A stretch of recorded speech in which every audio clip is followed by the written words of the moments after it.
বন্ধুরা আজকে পুঁই শাকের চচ্চড়ি বানাবো, তার জন্য চিংড়ি মাছটা আগে ভালো করে ভেজে নেব।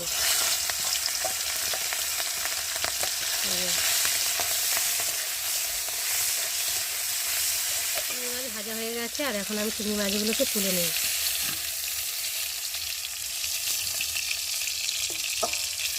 ফোড়নে দেবো 5 ফোড়ন,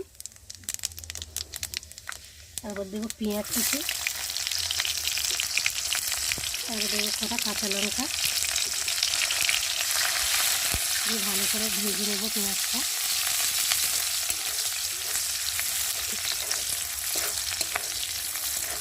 দেখো পেঁয়াজটা আর ফোড়নটা ভালোভাবে ভাজা হয়ে গেছে, আর এখন আমি সবজিগুলো দিয়ে ভালো করে ভেজে নেব।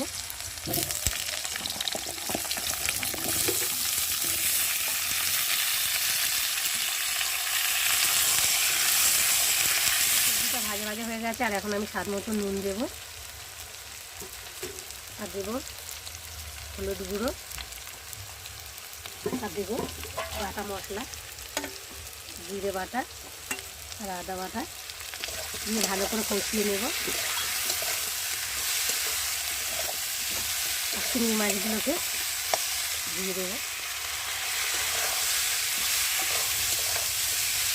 আর একটু করে গুঁড়ো লঙ্কা দিয়ে মশলাটাকে ভালো করে ভেজে নেব। মশলা ভালোভাবে কষানো হয়ে গেছে, আর মশলা থেকে তেলও ছেড়ে দিয়েছে, দেখতে পাচ্ছ। আর এখন এই যে কেটে রাখা পুঁই শাকগুলোকে দিয়ে ভালো করে কষিয়ে নিই।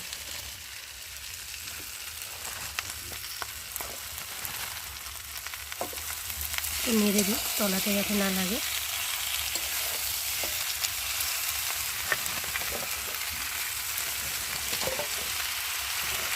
এক করা হয়ে গেছে, এবার একটু ঢাকা দিয়ে দেবো যাতে একটু তাড়াতাড়ি ভেজে যায়। ঢাকাটা খুলে দেখি তো, দেখো কতটা হেজে গেছে, দেখতে পাচ্ছ। আর একটু নেড়ে দিই, অনেকটাই কমে গেছে।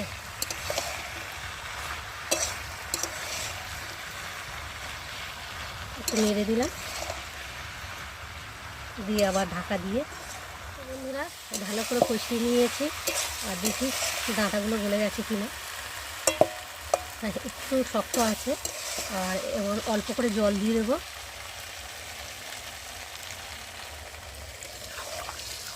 একটু ভালো করে নেড়ে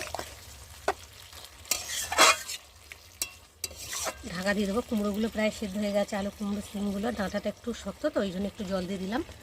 তো চলো ভালো করে পুঁই শাক চচ্চড়ি রেডি হয়ে গেছে, আর দেখতেই পাচ্ছ কতটা সুন্দর হয়েছে, খেতেও নিশ্চয়ই ভালো হয়েছে। তো পুঁই শাক চিংড়ি মাছ কুমড়ো দিয়ে তো টেস্টি হয় খেতে অনেক, তো ভালোই নিশ্চয়ই হয়েছে।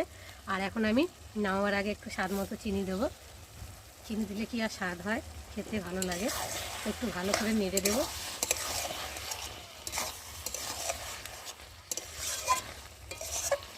দেখো চিনি দিয়ে ভালো করে একটু ফুটিয়ে নিলাম, আর এখন আমি নামিয়ে নেব। তো বন্ধুরা আজকে আমার ডাঁটা চচ্চড়ির রেসিপি কেমন লাগলো তোমরা কিন্তু অবশ্যই কমেন্ট করবে, আর ভালো লাগলে লাইক কমেন্ট শেয়ার করো।